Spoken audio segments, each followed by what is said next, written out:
Assalamualaikum warahmatullahi wabarakatuh. Selamat pagi. Bagaimana kabar kalian anak-anak? Bapak harap meskipun kita belajar secara jarak jauh, yaitu pembelajaran daring, kalian tetap semangat untuk mengikuti pembelajaran. Untuk materi kali ini, mata pelajaran ilmu pengetahuan sosial, materi kita mengenai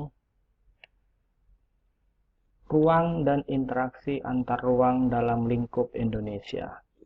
Jadi ada dua kata kunci yang akan kita pelajari pada pertemuan kali ini. Yang pertama itu adalah ruang dan yang kedua adalah kata interaksi. Tujuan pembelajaran kita hari ini itu ada tiga. Yang pertama adalah siswa dapat menjelaskan konsep ruang. Yang kedua, siswa dapat menjelaskan pengertian interaksi antar ruang. Dan yang ketiga adalah siswa dapat memberi contoh interaksi keruangan antar wilayah di Indonesia. Kalau kalian bingung apa itu ruang, di sini Bapak tampilkan dua buah gambar. Yang pertama adalah kehidupan di bawah laut, ada terumbu karangnya dan ada ikannya. Contoh yang pertama ini adalah contoh ruang.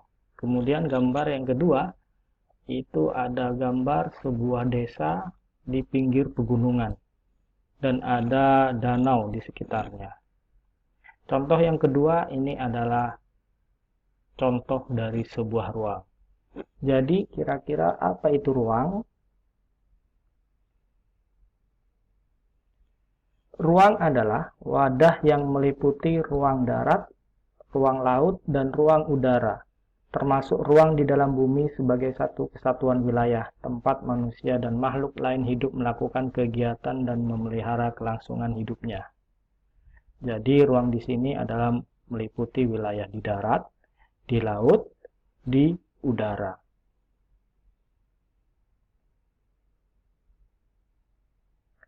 Dan dalam ruang tersebut biasanya terjadi interaksi, yaitu bisa antara individu dengan individu, individu dengan kelompok, dan kelompok dengan kelompok. Nah, kalian pasti tahu kata interaksi. Interaksi itu adalah hubungan yang sifatnya timbal balik, baik secara langsung maupun tidak langsung. Langsung di sini artinya adalah interaksi yang bertatap muka, saling bertemu satu sama lain. Sedangkan yang tidak langsung berarti interaksi yang terjadi tanpa kita saling bertatap muka. Apalagi zaman kecanggihan sekarang. Interaksi bisa dilakukan secara jarak jauh. Bisa melalui telepon, bisa melalui video call, dan sebagainya.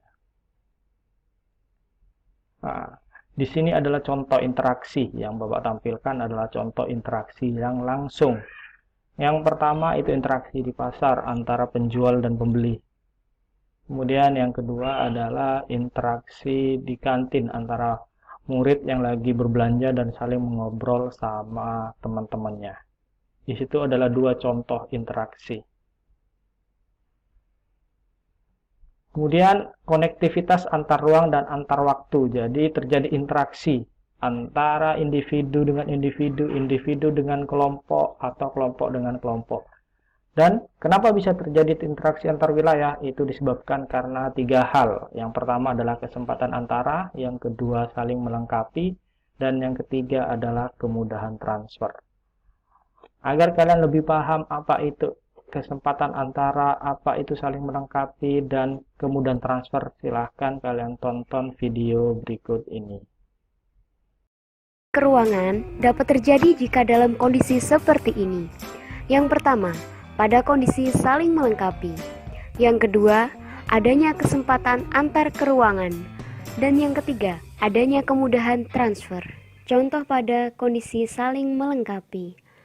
Anggap saja wilayah A adalah Kabupaten Bojonegoro dan wilayah B adalah Kabupaten Lamongan. Kabupaten Bojonegoro merupakan penghasil beras, sedangkan Kabupaten Lamongan merupakan penghasil ikan. Kabupaten Bojonegoro membutuhkan ikan, sedangkan Kabupaten Lamongan juga membutuhkan beras.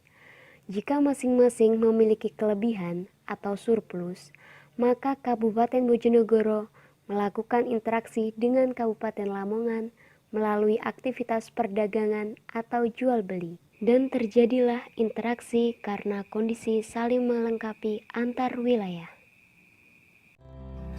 Yang kedua, yaitu kesempatan antar keruangan.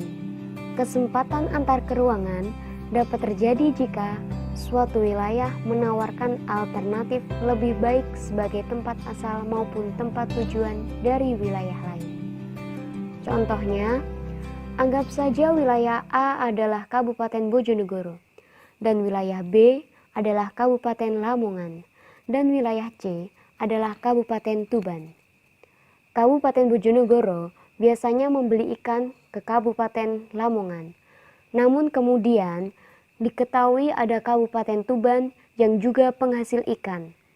Karena Kabupaten Tuban jaraknya lebih dekat dan ongkos transportasinya lebih murah, para pembeli ikan dari Kabupaten Bojonegoro akan beralih membeli ikan ke Kabupaten Tuban. Akibatnya, interaksi antara Kabupaten Bojonegoro dengan Kabupaten Lamongan melemah, sedangkan interaksi antara Kabupaten Bojonegoro dengan Kabupaten Tuban menjadi kuat. Yang ketiga adalah kemudahan transfer. Interaksi antar ruang dapat terjadi bila ada kemudahan transfer. Kemudahan transfer selalu berkaitan dengan biaya, ketersediaan infrastruktur, dan kemudahan teknologinya. Sebagai contoh, seseorang akan menjual sayuran dari Kabupaten Bojonegoro ke Kabupaten Lamongan. Namun, jalan menuju Kabupaten Lamongan terkendala akibat jembatan putus, sehingga tidak bisa dilalui. Akibatnya, orang tersebut tidak menjual sayuran ke Kabupaten Lamongan.